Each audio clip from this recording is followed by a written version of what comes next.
ഇന്ന് നമ്മളെ ഏറ്റവും ദുഃഖത്തിലാഴ്ത്തിയ സംഭവമായിരുന്നു ഇത്. ശരിക്കും അതിൻ്റെ കൂടുതൽ വിശദാംശങ്ങൾ ഇപ്പോഴും വന്നുകൊണ്ടിരിക്കുകയാണ്. കുവൈറ്റ് ലേബർ ക്യാമ്പിലെ തീപിടുത്തത്തിൽ മരിച്ചവരുടെ മൃതദേഹം നാട്ടിലെത്തിക്കാൻ നടപടി ആരംഭിച്ചു. വ്യോമസേന പ്രത്യേക വിമാനം സജ്ജമാക്കി കഴിഞ്ഞു. കൊച്ചിയിലായിരിക്കും മൃതദേഹങ്ങൾ എത്തിക്കുക. മരണം സ്ഥിരീകരിച്ച 23 മലയാളികൾ, 6 പേർ പത്തനംതിട്ട ജില്ലക്കാരാണ്. ഡൽഹിയിൽ നിന്നും നിതിൻ അംബുജനും അതേപോലെ തിരുവനന്തപുരത്ത് നിന്ന് ഷെഫീദ് റാവുത്തറും പത്തനംതിട്ടയിൽ നിന്ന് അജീഷ് ജയകുമാറും നമുക്കൊപ്പം ചേരുകയാണ്. ആദ്യം നിതിൻ അംബുജൻ, എന്തൊക്കെ നടപടികളാണ് സ്വീകരിച്ചിരിക്കുന്നത്? എയർഫോഴ്സിൻ്റെ വിമാനം തയ്യാറായി കഴിഞ്ഞു എന്നാണ് നമ്മൾ മനസ്സിലാക്കുന്നത്. അതേസമയം കുവൈറ്റ് എയർലൈൻസിൻ്റെ വിമാനം ഉപയോഗിച്ച് ഈ മൃതദേഹങ്ങൾ കൊണ്ടുവരുമെന്ന് മറ്റൊരു വാർത്തയിലും കാണുന്നു. എന്താണ് യഥാർത്ഥ വിവരം?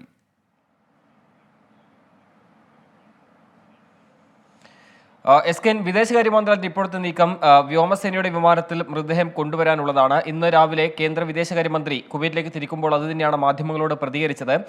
ഉച്ചയോടുകൂടി തന്നെ വിദേശകാര്യ സഹമന്ത്രി കുവൈറ്റിലേക്ക് എത്തി. അതിനുശേഷം അവിടുത്തെ സാഹചര്യമെല്ലാം തന്നെ വിലയിരുത്തി അംബാസിഡർമാരുമായി സംസാരിച്ചു. ഇപ്പോഴത്തെ നിലവിലെ സാഹചര്യം അത് വിദേശകാര്യ മന്ത്രാലയത്തെ അടക്കം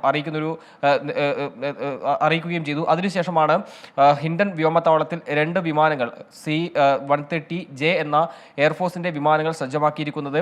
ഉടൻ തന്നെ വിമാനം ഹിൻഡനിൽ നിന്ന് പുറപ്പെടുമെന്നാണ് ഇപ്പോൾ ഒടുവിൽ അറിയിച്ചിരിക്കുന്നത്. കാരണം തിരിച്ചറിയാൻ പറ്റാത്ത ഒരുപാട് മൃതദേഹങ്ങൾ ഇപ്പോഴും അവിടെയുണ്ട്. അതെല്ലാം തന്നെ ആ നടപടികൾ പൂർത്തിയാക്കി അതിനുശേഷം മാത്രമേ വിമാനം പുറപ്പെടുകയുള്ളൂ എന്നാണ് വൈകിട്ടോടു തന്നെ വിദേശകാര്യ മന്ത്രാലയത്തിന്റെ പ്രതിനിധികൾ അറിയിച്ചത്. എന്തായാലും ഇപ്പോഴത്തെ നിലയിൽ 45 ഇന്ത്യക്കാർ ഈ അപകടത്തിൽ മരിച്ചു എന്നാണ് വിദേശകാര്യ മന്ത്രാലയത്തിന്റെ ഏറ്റവും ഒടുവിലത്തെ കണക്ക്. അവർ ഏത് നാട്ടുകാരാണ് തുടങ്ങിയ കാര്യങ്ങളൊക്കെ തന്നെ അതെല്ലാം തന്നെ അവസാനവട്ട ഈ ഒരു പരിശോധന പൂർത്തിയ ശേഷം മാത്രമേ അത് വ്യക്തമാവുകയുള്ളൂ. ഏറെ ദുഃഖിപ്പിക്കുന്ന ഒരു വാർത്ത തന്നെയാണ്. കാരണം കുവൈറ്റിൽ അപകടത്തിൽ 40-ലധികം ഇന്ത്യക്കാർ മരിച്ചു എന്ന് ഇന്നലെ തന്നെ വിദേശകാര്യ മന്ത്രാലയം വ്യക്തമാക്കിയിരുന്നു. മരണസംഖ്യ കൂടാൻ ഇടയുണ്ടെന്നാണ് വ്യക്തമാക്കിയത്. ഏറ്റവും പ്രധാനപ്പെട്ട കാര്യം, വിവിധ ആശുപത്രിയിൽ ചികിത്സയിൽ കഴിയുന്നവരുടെ ആരോഗ്യനിലയിൽ ആശങ്കപ്പെടേണ്ടതില്ല എന്നിപ്പോൾ വിദേശകാര്യ മന്ത്രാലയം അറിയിച്ചിരിക്കുന്നുണ്ട്. അതേസമയം തന്നെ വിദേശകാര്യ സഹമന്ത്രി കുവൈറ്റിലെത്തി അവിടുത്തെ സാഹചര്യമെല്ലാം തന്നെ പ്രധാനമന്ത്രി അടക്കം ധരിപ്പിച്ചു എന്നാണ് ഏറ്റവും ഒടുവിലെ വിദേശകാര്യ മന്ത്രാലയം അറിയിക്കുന്ന ഒരു കാര്യം. അതിനുശേഷം കൃത്യമായ നിരീക്ഷണം വിദേശകാര്യ മന്ത്രാലയത്തിന്റെ ഭാഗത്തുമുണ്ട്. പിന്നീട് വിദേശകാര്യ മന്ത്രിയുടെ അനുമതിയോടുകൂടി മാത്രമേ ഹിൻഡനിൽ നിന്ന് വ്യോമസേനയുടെ വിമാനം കുവൈറ്റിലേക്ക് പുറപ്പെടുകയുള്ളൂ. ഒരു പക്ഷേ ഇന്ന് രാത്രിയോട് തന്നെ വിമാനം പുറപ്പെടുമെന്നാണ് മനസ്സിലാക്കാൻ സാധിക്കുന്നത്. അതിനുശേഷം നാളെയോടുകൂടി ഇന്ത്യയിലേക്ക് ഈ മൃതദേഹങ്ങൾ കൊണ്ടുവരാൻ കഴിയുമെന്ന ഒരു കണക്കുകൂട്ടലാണ് ഇപ്പോൾ വിദേശകാര്യ മന്ത്രാലയമുള്ളത്. ഒരുപക്ഷേ എല്ലാ മൃതദേഹങ്ങളും ഒരുമിച്ച് കൊണ്ടുവരാനുള്ള ഒരു നീക്കം നടക്കുന്നുണ്ട്. അതടക്കമുള്ള കാര്യങ്ങൾ ഇനിയുള്ള മണിക്കൂറുകളിൽ വിദേശകാര്യ മന്ത്രാലയം വക്താവ് വ്യക്തമാക്കുമെന്നും ഇപ്പോൾ വിദേശകാര്യ മന്ത്രാലയ പ്രതിനിധികൾ അറിയിച്ചിട്ടുണ്ട്. SKN. ഓക്കെ, നിതിൻ അംബുജനാണ് വിവരങ്ങൾ നൽകിയത്. ഇനി തിരുവനന്തപുരത്തേക്ക് നോർക്ക യഥാർത്ഥത്തിൽ കുവൈറ്റ് തീപിടുത്തത്തിന് ശേഷം ഉണ്ടായ പ്രശ്നങ്ങൾ കാര്യമായി ഇടപെടുന്നുണ്ട്. ഷെഫീദ് റാവുത്തർ വിശദാംശങ്ങളുമായി ചേരുന്നു. ഷെഫീദ്, എന്തൊക്കെ കാര്യങ്ങളാണ് നോർക്ക നമ്മളോട് വെളിപ്പെടുത്തുന്നത്?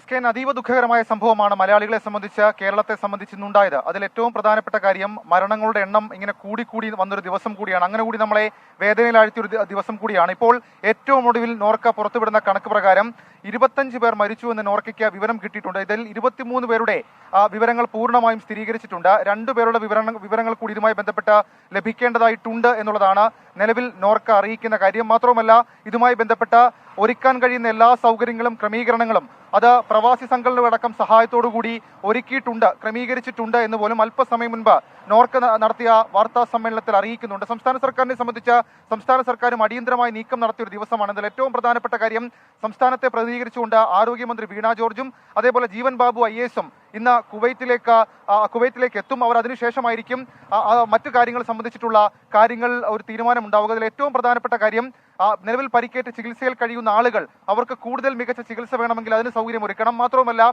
ഈ മരിച്ചവരുടെ മൃതദേഹം നാട്ടിലേക്ക് എത്തിക്കാൻ ഇനി ഏതെങ്കിലും തരത്തിൽ തടസ്സം ബാക്കിയുണ്ടെങ്കിൽ അതും എത്രയും വേഗം പൂർത്തീകരിക്കുക അടക്കമുള്ള നടപടിക്രമങ്ങളിലേക്ക് സർക്കാർ കടന്നിട്ടുണ്ട്. ഇന്ന് പ്രത്യേക ക്യാബിനറ്റ് യോഗം ചേർന്നിരുന്നു രാവിലെ 10 മണിക്ക്. ആ ക്യാബിനറ്റ് യോഗത്തിൽ പരിക്കേറ്റവർക്കും മരിച്ചവരുടെ ബന്ധുക്കൾക്കുമുള്ള സഹായത്തുക അടക്കമുള്ള കാര്യങ്ങൾ പ്രഖ്യാപിച്ചിട്ടുണ്ട്. സംസ്ഥാന സർക്കാരിന്റെ സഹായമായി മരിച്ചവർക്ക് 5 ലക്ഷം രൂപയും പരിക്കേറ്റവർക്ക് 1 ലക്ഷം രൂപയും ലഭിക്കും. മാത്രവുമല്ല, നമ്മൾ മലയാളികളെ പ്രതികരിച്ച അല്ലെങ്കിൽ മലയാളികളുടെ അഭിമാനമായ വ്യവസായികളായിട്ടുള്ള യൂസുഫ് അലിയും അതേപോലെ രവി പിള്ളയും ഇതുമായി ബന്ധപ്പെട്ട സഹായം സർക്കാരിനെ അറിയിച്ചിട്ടുണ്ട്, സഹായം ചെയ്യാമെന്ന് സർക്കാരിനെ അറിയിച്ചിട്ടുണ്ട്. മരിച്ചവർക്ക് യൂസുഫ് അലി 5 ലക്ഷം രൂപയും അതേപോലെ രവി പിള്ള 2 ലക്ഷം രൂപയും സഹായം ഇന്ന് മുഖ്യമന്ത്രിയെ അറിയിച്ചു. ഏതായാലും അതടക്കമുള്ള കാര്യങ്ങൾ സംസ്ഥാന സർക്കാർ ഉറപ്പുവരുത്തിയിട്ടുണ്ട്. നമ്മളെ സംബന്ധിച്ച് 2 കാര്യങ്ങളിലാണ് ഇനി വ്യക്തത വരുത്തേണ്ടത്. അതിലൊന്ന്, പരിക്കേറ്റവരുടെ എണ്ണം അത്രയും തന്നെയാണോ, അവർക്ക് കൃത്യമായ ചികിത്സ ലഭിക്കുന്നുണ്ടോ? രണ്ടാമത്തെ കാര്യം, മരിച്ചവരുടെ മൃതദേഹം നാട്ടിലേക്ക് എത്തിച്ചാൽ ഏത് വിധത്തിലായിരിക്കും സർക്കാർ ക്രമീകരണങ്ങൾ ഒരുക്കുക? ഈ 2 കാര്യങ്ങളിലും കൃത്യമായ രീതിയിലുള്ള കമ്മ്യൂണിക്കേഷൻ നടക്കുന്നുണ്ടെന്ന് സംസ്ഥാന സർക്കാരിന്റെ ഭാഗത്തു നിന്നും മുഖ്യമന്ത്രിയുടെ ഓഫീസിൽ നിന്നും വിവരം ലഭിക്കുന്നുണ്ട്. സ്കേൻ. ഓക്കെ, ഷെഫീദ് റാവുത്തറാണ് വിവരങ്ങൾ നൽകിയത്. ഒരുപാട് കുടുംബങ്ങളുടെ സ്വപ്നങ്ങളാണ് കുവൈറ്റിലെ തീപിടുത്തത്തിൽ എരിഞ്ഞടങ്ങിയത്. വളരെ അടുത്ത ദിവസങ്ങളിൽ കുവൈറ്റിലെത്തിയ ആളുകൾ പോലും ഇതിൽ പെട്ടുപോയി എന്നുള്ളതാണ് ഏറ്റവും പ്രധാനപ്പെട്ട കാര്യം. ഇപ്പോൾ പന്തളത്ത് ആകാശ് ശശിധരൻ മരിച്ചു. ഈ ആകാശ് ശശിധരൻ്റെ വീട്ടിൽ ഇപ്പോൾ നമ്മുടെ പ്രതിനിധി അജീഷ് ജയകുമാർ എത്തിയിട്ടുണ്ട്. അജീഷ്, എന്തൊക്കെയാണ് വിവരങ്ങൾ? ഒരുപക്ഷെ എനിക്ക് തോന്നുന്നു ഇപ്പോൾ ഷെഫീദ് റാവുത്തർ പറയുന്നത് 23 പേരല്ല 25 പേർ മരിച്ചതായി അനൗപചാരികമായി നോർക്ക അറിയിക്കുന്നു എന്ന് തന്നെയാണ്. 2 പേരുടെ വിവരങ്ങൾ കിട്ടാനിരിക്കുന്നതേ ഉള്ളൂ. ഇപ്പോൾ ഈ പന്തളത്തെ ആകാശ് ശശിധരൻ്റെ വീട്ടിൽ എന്താണ് അവസ്ഥ? എനിക്കറിയാം, വളരെ ദുഃഖകരമായ അവസ്ഥയാണ് കേരളത്തിൽ നിന്ന് മരിച്ച ആൾക്കാരുടെ വീട്ടിലെല്ലാം. ഇന്ത്യയിൽ നിന്ന് തന്നെ ഇത്രയധികം ആളുകൾ മരിച്ചൊരു സംഭവം ഈ അടുത്ത കാലത്തൊന്നും കുവൈറ്റിലല്ല ഒരു ഗൾഫ് നാട്ടിലും ഉണ്ടായിട്ടില്ല എന്നതാണ് യാഥാർത്ഥ്യം. പറയും.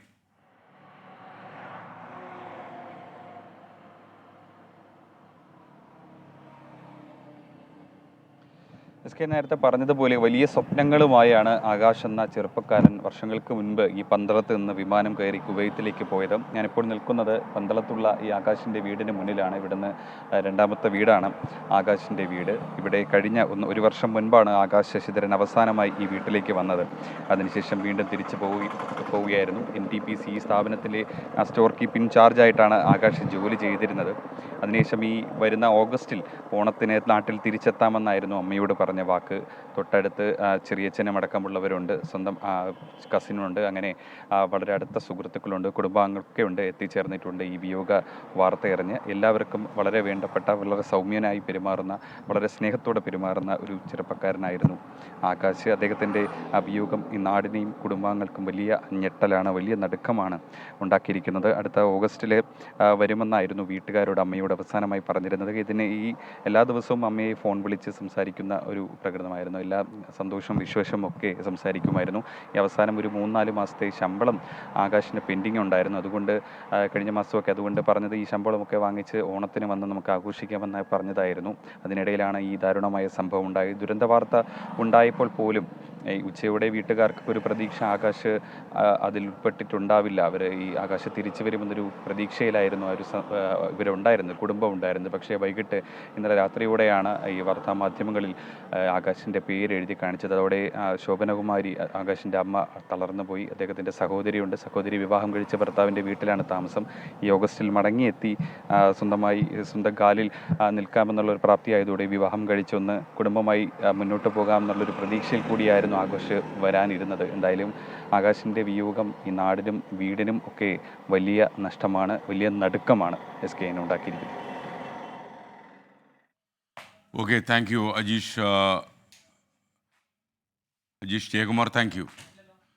ഇപ്പോൾ മുഖ്യമന്ത്രിയുടെ ഓഫീസിൻ്റെ ഒരു അറിയിപ്പ് വന്നിരിക്കുന്നു. കുവൈറ്റ് ദുരന്തത്തിൽ മരണമടഞ്ഞവരുടെ മൃതദേഹങ്ങൾ കേരളത്തിൽ എത്തിയാലുടൻ വിമാനത്താവളത്തിൽ നിന്ന് പ്രത്യേക ആംബുലൻസുകളിൽ വീടുകളിലേക്ക് കൊണ്ടുപോകും. ഇതിനാവശ്യമായ ക്രമീകരണങ്ങൾ അടിയന്തരമായി പൂർത്തിയാക്കാൻ മുഖ്യമന്ത്രി പിണറായി വിജയൻ നോർക്കയ്ക്ക് നിർദ്ദേശം നൽകിയതായി മുഖ്യമന്ത്രിയുടെ ഓഫീസ് അറിയിക്കുന്നു.